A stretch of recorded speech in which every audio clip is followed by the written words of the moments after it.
Welcome to Iconic Talk. This is your community podcast with conversations about real estate, local happenings, and all things Winchester, Virginia. I'm Mark Francis, a local realtor, broker, and owner at Icon Real Estates. And I'm Megan Eanes, a local realtor for 20 plus years and part of the Icon Real Estate team. Mark and I are excited to share everything that we love about Winchester, Virginia with you. We want you to be an informed, savvy real estate consumer in today's ever-changing market. Yep. If you want local knowledge, you have come to the right place. I don't even know how this has happened. It's the end of October. It just flew by. Flew by. And I feel like we had this conversation in September on how quickly it just... All right. So we're boring people now just talking about how time flies. Right? But you know what's sad is like this is the part of the year that I don't want to go by so fast because, and same thing for you, we both really love fall. I love it. I love fall. Love it all. And and I love Winchester in this time of year. Me too. You know, it's like the whole, the apples are out and ready to be picked, and we're a little past that season, but the leaves and the change of the season and the temperature and like the crispness of the weather, I love it. Humidity is gone. Yeah, sure. So now's a really good time to actually, get out more in the city, go to the Old Town Mall, walk down that mall area and sit outside and eat during the day. Maybe not so much in the evenings anymore because it is definitely getting colder. Right. Yeah. And like the town itself, something that we can even talk about here for a second, the town itself is so ripe with history that you could probably go days and walk around town, look around different sites and learn different things about Revolutionary War time period, Civil War time period. The historic components of Winchester I find fascinating. Are you a history buff? I love history too. Yeah. And it's sad that, you can be live in this area and not even know about so much of the history of it. And it's funny because my parents had been here when I was younger. I think we were here 10 years or more. And we would have friends that would come visit us from Illinois or family. And my mother would schedule like tours and things. And so all these things that were around us that we could have seen, we had no idea until family came to visit and we were trying to entertain them. That's a good reason, right? And then we're like, this was here this whole time. I went years, and I still don't really know too much about it, but it was like called Fort Loudon. Right. Somebody told me about that. There's this historic fort. And I'm like, where? And I driven by it so many times. And I even when I was driving by it, I'm like, my kid, Pierce, was pointing it out to me a couple years ago. And he was like, this is where we went for a field trip. I'm like, what? What are you talking about? I'm like, and it's there. And there you go. And it has all kinds of history and components to it that like I had no idea about. So like you can learn all kinds of things. What have you noticed in town that like you're realizing you should probably learn more about? Anything stand out? I think everything with George Washington, and I think especially because being around here, since I was basically in first grade, you see it and it doesn't really. You don't notice it. You just kind of drive past the headquarters and it's not a real big deal. But especially from having gotten into Hamilton and kind of getting another perspective of George Washington, that it's like, hey, now I'd like to learn a little bit more about the man who was here in our city. Right. So I think things like that. I don't know. Is there anything that stands out to you that you'd like to know more about? So, I mean, I look and I've been to that George Washington Museum briefly. But when you hear about the older or historic homes, the oldest home in Winchester is called Abram's Delight. And that is like right near Shenandoah campus, which you drive by it all the time. And again, my wife works at Shenandoah. I've been in and around that area. There's a building right next door to it that I've been for Shenandoah meetings and stuff like that. But it's a museum. That's actually one of the tours that I have done. Yes, so you've learned about it? When I was younger, yes. So it was built I remember going in and seeing 1754 by the Hollingsworth family. And so it was like an old 18th century log cabin that was really the first home that was built around here. And that was news to me. It's right there. You drive by it in Pleasant Valley all day. All the time. Yeah, and I think that's actually where the Winchester Visitor Center is now. So if you come to the city, it's right across the street from the house. So you just turn right there, and that's where the pond is by the university. So you can stop there at the Winchester Visitor Center, get a lot of great information from them as well, and then also just walk across the little street to Abram's Delight. And so a couple years ago, my wife wanted a birthday present of a family photo shoot. And you know how like I feel like every family younger than us these days has like 3 or 4 photo shoots a year, right? Well, we hadn't done one in probably 15 years. So it was like a birthday gift of like, let's have all 4 of us out there. And we walked around, all of our photos are around that general area. That's a pretty awesome gift, I have to say, Yeah. because it's always, at least my experience, it's always the mom taking the pictures. Yeah. So it's an opportunity for the mom to actually be in the pictures with Be her in the family. pictures, So and great she's job like, on that gift. She's like, I just want us to all look presentable, right? We weren't totally dressed up fancy, but like just look put together, have us look like we're happy, and take the pictures for posterity. And everybody that comes to our house, well, not too many people come to our house anymore these days, but you know, they look at the pictures like, oh, that looks nice. Even my grandmother, the other day when we were having dinner, she said, those pictures they look so nice. You guys look amazing. And it was the birthday present. And how that I long gave her. ago was that? Just 3 years ago. Oh, okay. Yeah, 2.5 years ago. So I don't know. We look nice, but anyway, we're getting sidetracked. Abram's Delight, and then there's a mill called Hollinsworth Mill right next to it that was built in 1833, which is the great grandson of the first settler. So like this guy named Abraham Hollinsworth came and settled the entire Frederick County area with that first building, 1754, the home there, Abram's Delight, and then it just kind of expanded from there. I know very little about this, but it makes me realize, okay, we are in a historic area. You go out to, out to California or those kind of places. They think like the late 1800s is old to them. Correct. And here we are like, We've got the, early 1700s, Right. and obviously before then too with the native settlers. But the Europeans came over this direction Right. and started settling in the mid 1700s. well, and, so I can be snobby now because I'm from Williamsburg. Oh, And so of course. I'm sitting there thinking to myself, we have Jamestown that I grew Yes. up in. And so that's way older than this, So by the time the settlers kind of grew and moved up the coastline into like the DC area, then they started coming out westward. The mid 1700s is like still, pretty old for being on our country. But then if you go to Europe, the Europeans will mock us. yeah, they're like and they'll say, oh, that's old. 1700s. Come on, Yeah. we're like 800s. If you go to the Middle East, which I've been to Israel a couple years ago, then they're mocking the Europeans of how old things are. So it's all relative. But I've got to think living down in, well, let me ask you this, because I grew up basically here in Winchester as a kid, Yeah. and you're in all this history, but you really don't notice it. How Right. was it for you oh, in the same. Williamsburg? Absolutely the same. So every school year was a field trip to Jamestown or Yorktown or Colonial Williamsburg, and you'd go to battlefields in Petersburg or Richmond, and you see all the same things. And so growing up, you just get numb to it. And then when I finally moved away to go to college and then moved away to St. Louis and then came here, we would go visit parents back home in Williamsburg, and we look around and we're like, okay, the town has grown since I grew up, just like Winchester has grown. And you're looking around like, this is an amazing town. This is really cool. The vastness of the Colonial Williamsburg renovations and Rockefeller back in the early 1900s when he redid that really made it come to the forefront of a big tourist location. All we growing up would look at would be the tourists. We wouldn't necessarily see the beauty of all the other buildings and the things around it. We would just, as residents of Williamsburg, just get annoyed at so many people in town that were just gawking at things.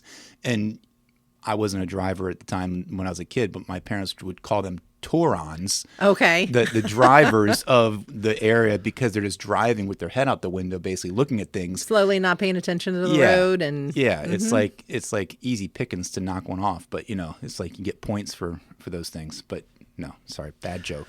Well, it's my daughter, of course, I've mentioned this before. She swims for the Valley Phoenix swim team down in Strasburg. So I'm not a big fan of 81. I'm sure like a lot of people, especially in the Winchester area. So I try to avoid it. So I'm in Stephen City, and when I'm heading down to Strasburg, I'll take Route 11 a lot of the times. Yeah. And it's amazing to see how many older homes and battlefields that you drive past just from Stephen City down to Strasburg. Right. And I've talked to her before about, one day we're going to leave really early, and we're going to pull over and we're going to stop at each one of these historic signs and actually read them about these areas that we drive past constantly, because it's so rich with history, and Right. we're not taking advantage of it. At least myself and my family, and I'm sure there's a lot of people that are from the area that too haven't taken advantage of getting to know the history of So our you're area. driving down there. You're talking about Belgrove Plantations Yes. down there. There's Cedar Creek, which there's a historical battlefield, Cedar Creek Battlefield, which is like right behind the shopping center of Creekside Station. There is a couple landmarks back there. There's also the Glen Burnie House, which that's not down Route 11, but that's a different location, and that was settled by and founded by James Wood. So you wonder where the school right name off of James Wood right there came next from. to James Wood Amherst. Well, forgive me, I'm showing my age Yes, here. yes. James Wood Amherst campus is what I'm thinking, which Yes, was the original the middle James Wood school. High School, which is of course now James Wood Middle Yes. School. So right there next So to many it. things circled around, and then you go down the list. Even downtown on the Walking Mall is the Godfrey Miller Historic Home. That was built in 1785. That was restored recently as well. And so you can go down the list of all these old historic locations, and it dates back to pre-Revolutionary War times, which is kind of cool. I love it. But I mean, so back to Williamsburg, yeah, you get the Torons, you get the people that are just gawking, but Williamsburg is an amazing town. I would suggest you go down there, especially Christmas time.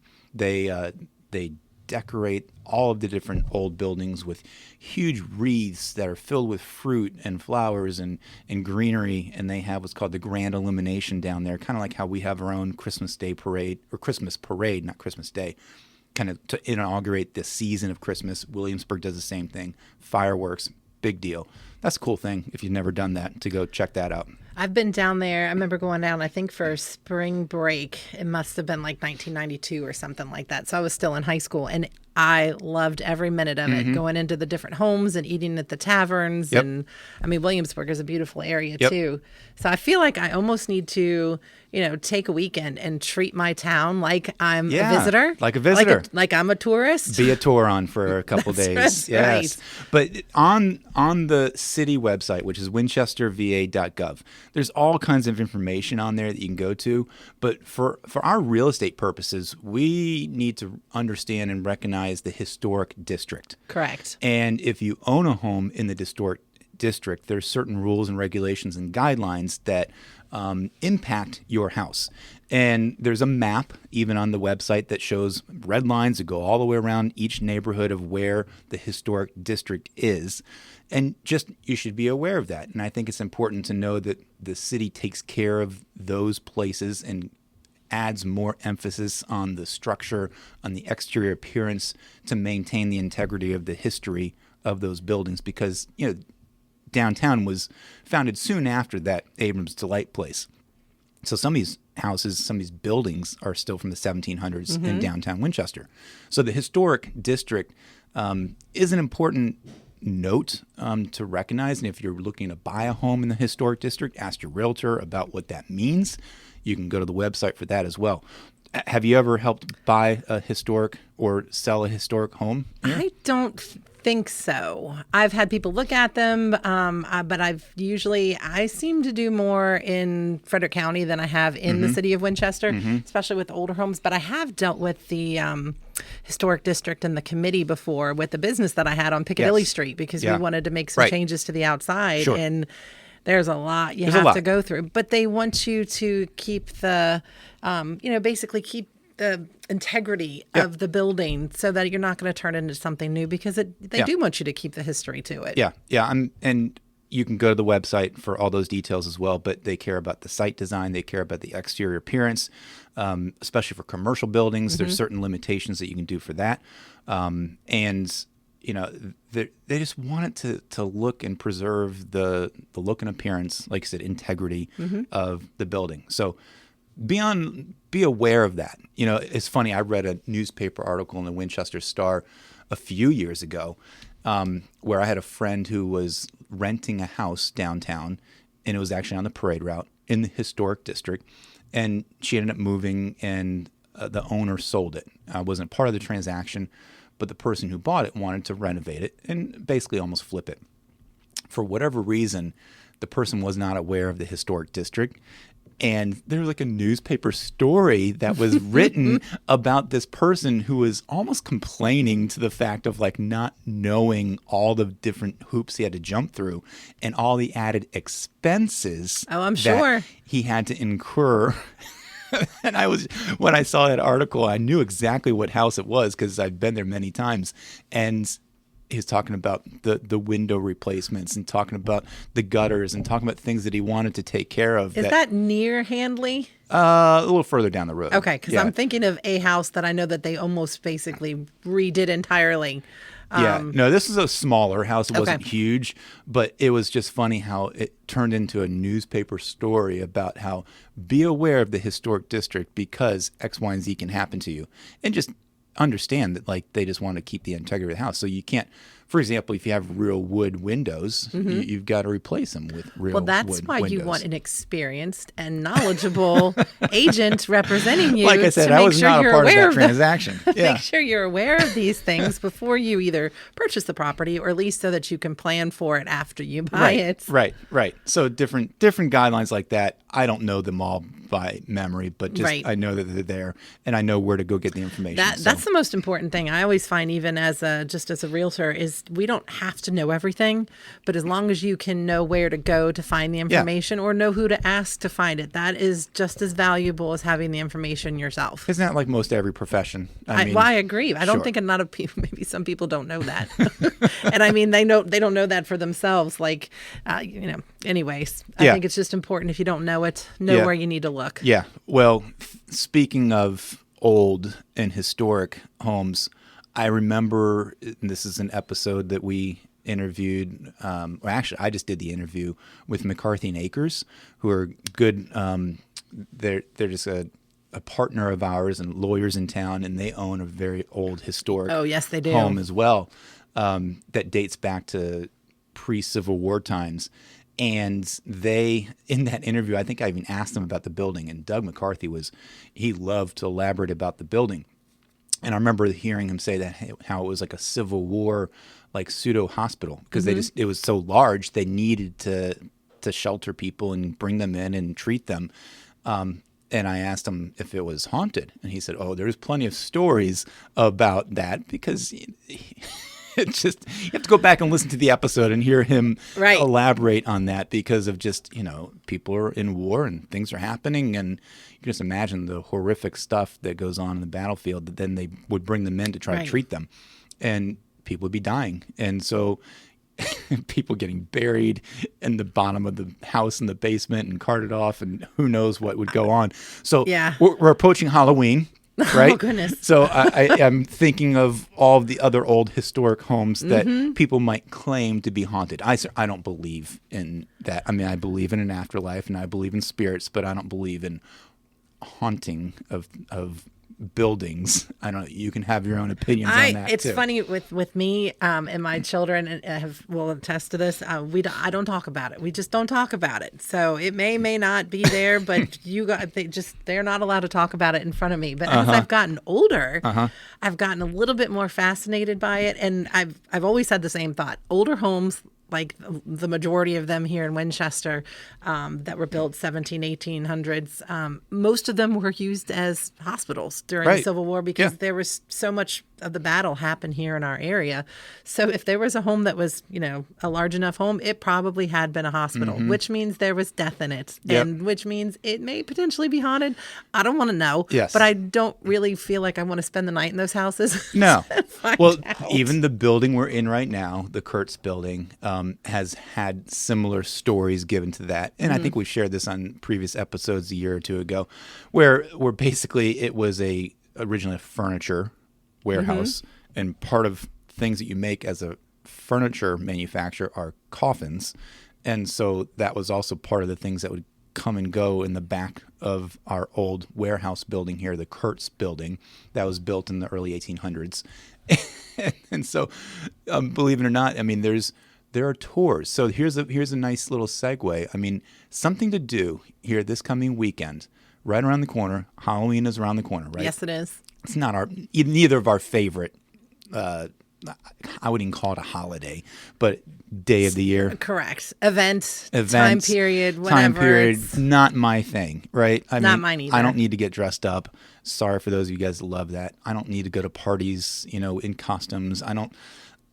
Even trick-or-treating growing up, my parents didn't necessarily believe in it too much, and so it was challenging. Maybe that's part of what it is. I have a little bit of PTSD of not being allowed to go trick-or-treating as a kid growing up for all the different reasons.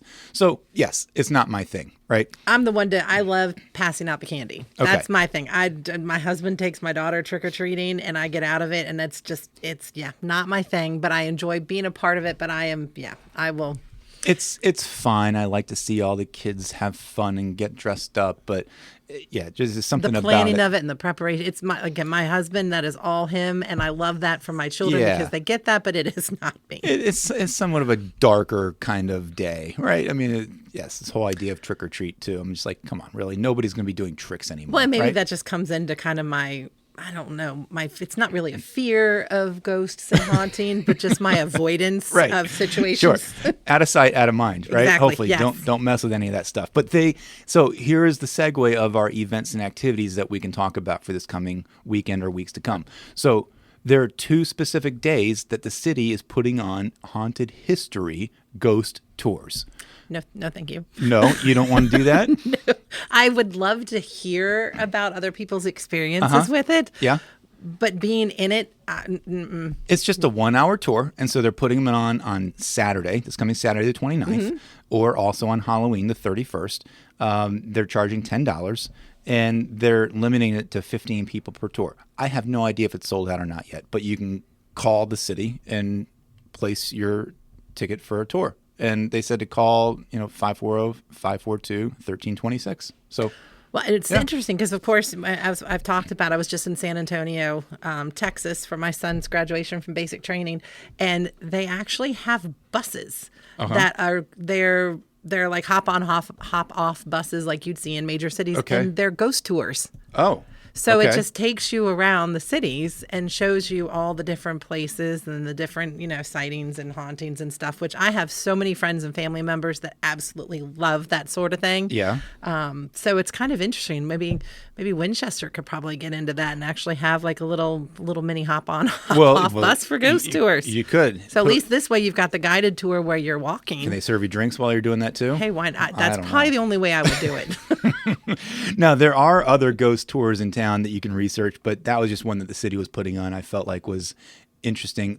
There's another one that I saw that had tours of ghosts and vampires for the history of Winchester. That's over the top for me. But anyway, you can do some research, promote the city, support the city and what they're trying to do. Now, when talking still about kind of these ghost tours and stories and that sort of thing, again, like I said, I try not to think about it, but just in the past year, I have gotten a little bit more fascinated by it. And there's a guy from Winchester, Mike Robinson, and he does the Winchester Tales. If anybody's heard of those, it's on Facebook. But he has a new page that's called Ghost Tales. It's the shadows of Winchester and Frederick County, Virginia. Okay. So he does different stories about older homes from Winchester, and a lot of times he'll show a picture of what it used to look like during that time period, what it would look like now. So it's neat to kind of see that history. Cool. But a lot of them have some sort of a story of a haunting that goes along with it. Sure. So actually there was one that he just did about the Godfrey Miller home. Yep. So it's very, very fascinating.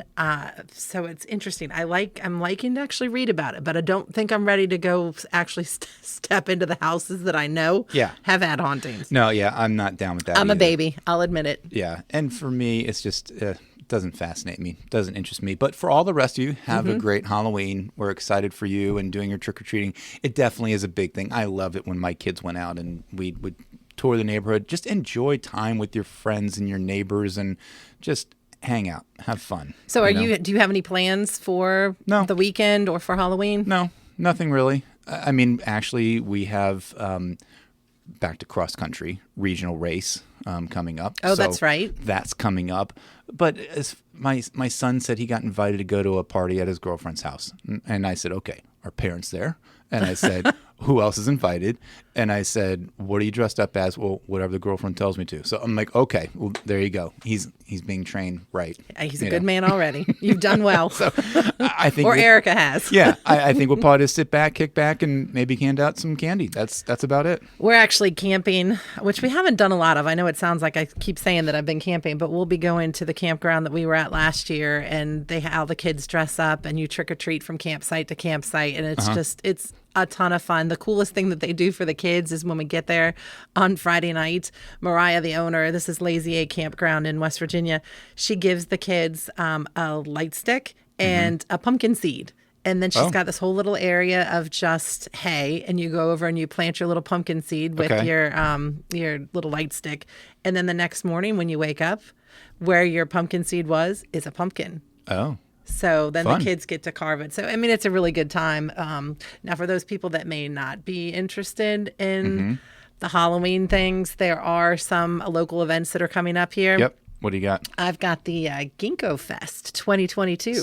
That still is amazing. And did you say that you've been there before or seen them? I've never seen them. Okay. I mean, I have been to Blandy Farm, of course, but never seen them. The bright yellow is amazing. Yeah. So they're having the largest, there's going to be about 300 trees, I guess, that they have. That's the largest public ginkgo grove in the United States. Yep. Is right here. Another thing that's in our area That's that, right you know, there. a lot of us may not know about. So that's Saturday from 5 to 7 at Blandy. In Boyce, it's $60. There's going to be Celtic music, learn about the ginkgos, festive drinks, delicious food, all sorts of things. So that'll be something else to do if you don't want to get into the Halloween spirit thing. And, you know, so Clearbrook Park also has like a thing for families and kids, and that's on Saturday night, the 29th, from 6 to 8. Dress up. There's registration, but wear your best costume outfit. It's just something fun. That seems like I'm not one of those people that likes, as you can tell, likes those huge mazes of going around, people freaking you out and scaring you. I did that one year at Jim Barnett Park many years ago, and I'm like, nope, never again. Don't need that. I hate being scared. And my kids, I was in the Sharando band, and my kids were in the band as well. And every year they do a safe Halloween at Sharando High School. Yeah. And they do like a little haunted house inside, and they have different levels. Yes. So depending on how much you're getting scared, and I'm like, let me go with like the 2-year-olds, because do not jump out and scare me. I mean, I hate I probably hate more than anything is being startled. Yeah. Not a fan of it. So haunted houses aren't my thing either, Yeah. but I do love like seeing the little kids' reactions and things That's like where that. the latest catchphrase around this time of year is nope. Nah, I don't need that. No. Nope, don't need it. Nope, not me. Well, Lots of fun for other people. Well, thanks for joining us in this episode of Iconic Talk, and we hope you learned something from today's episode and look forward to sharing more with you next week. Remember, when you look for a real estate professional, make sure they're experienced, innovative, personal, dedicated, and available, and know historical homes. Right? True, yes. And we appreciate you spending some of your valuable time with us. If you have a moment, we would love it if you would leave us a rating and review. And if you're enjoying listening, just take a moment to subscribe or share this podcast with your friends. Yep, and thanks again to our editor extraordinaire, Simeon Battaglia. Until next time, think iconic.